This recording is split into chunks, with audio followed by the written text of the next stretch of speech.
Among the fundamental economic indicators, the rate of economic growth or GDP growth assumes greater importance as it captures the improvements in the economy more comprehensively.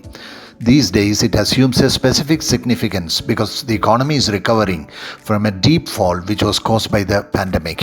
The GDP growth number for Q1 FY22 was reported at 20.1% as compared to a contraction of 24.4% in the first quarter of FY21. The lockdown imposed a year ago in the wake of the pandemic had led to a complete disruption of normal economic activity.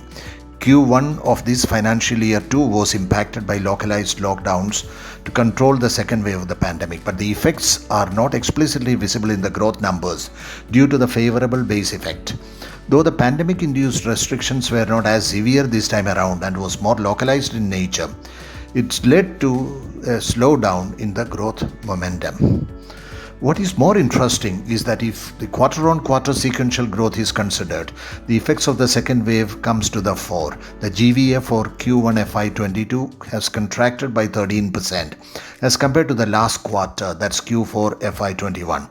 Because of the slowdown in the momentum, the level of economic activity gauged through GDP numbers has not yet crossed the levels recorded during the pre-pandemic period. Yet another fact is that the GDP number for Q1 FY22 is lower by 9.2% compared to Q1 FY20, and the GVA is still lower by 7.8%.